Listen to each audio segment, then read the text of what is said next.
एक राजा अपनी प्रजा को बहुत प्यार करता था। वह सबका बहुत ध्यान रखता था। राज्य में प्रजा को क्या सुख दुख हैं, इसका पता लगाने के लिए वह रात में वेश बदल कर घूमता था और जिन लोगों को जिस चीज़ की ज़्यादा ज़रूरत रहती थी वह छुपे वेश में उनको मदद किया करता था।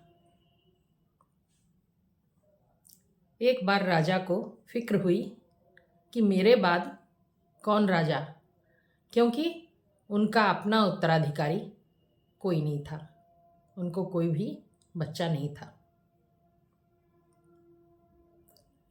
और राजा अपने उस राज्य को और अपनी प्रजा को किसी अच्छे हाथों में देना चाहता था, जिससे राज्य की बर्बादी ना हो, प्रजा को दुख ना झेलना पड़े।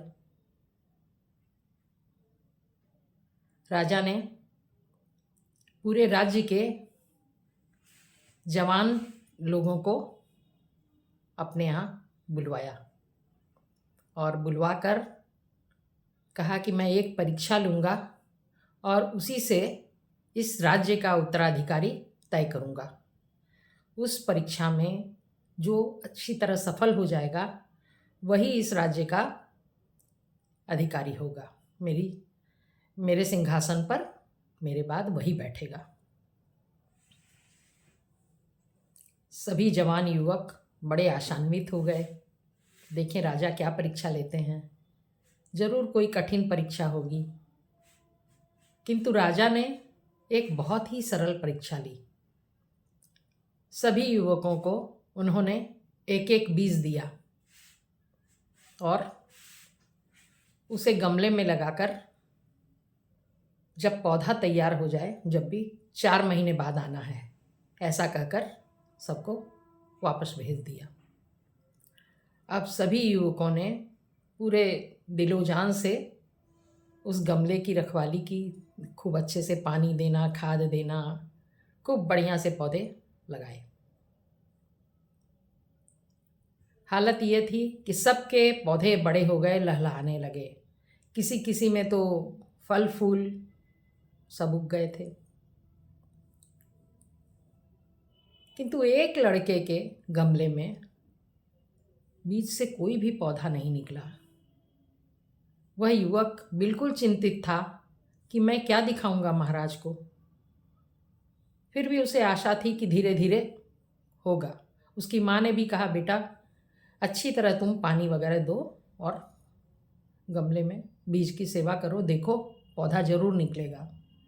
किंतु 4 महीने बीत गए, कोई पौधा नहीं निकला। फिर भी 4 महीने बाद तो अब राजा जी के पास जाना ही था। सभी युवक अपने लहलाते पौधे को लेकर गमले के साथ राजा जी के पास पहुँचे और ये युवक अपना खाली गमला, जिसमें पौधा था ही नहीं। सबके गमले राजा जी ने देखे और अचानक ही एक खाली गमला देखकर कहा, अरे इसमें तो पौधा ही नहीं है, ये किसका गमला है। वह चुपचाप सिर झुकाए हुए राजा जी के सामने आया तो बोले, ये पौधा ही नहीं लगा तुम्हारा तो।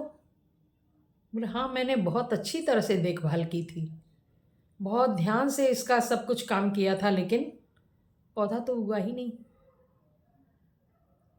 तब राजा ने उस युवक को अपने सिंहासन की तरफ ले गया और वहाँ जाकर बोला कि तुम असली उत्तराधिकारी हो मेरे इस सिंहासन के। मेरे बाद तुम ही इस गद्दी पर बैठोगे, क्योंकि तुम ही एक सबसे अच्छे ईमानदार युवक हो। ये राज्य मैं तुम ही को सौंपूंगा, क्योंकि मैंने तो सब बीजों को भून दिया था।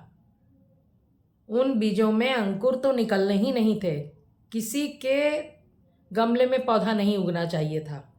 किंतु इन लोगों ने जब बीज में से पौधा नहीं निकला तो सब ने बीज को बदल दिया और उन्हें तो पौधा लेके आना था मेरे पास, इसलिए उन्होंने वो पौधा लगा के ले आए दूसरे बीज से।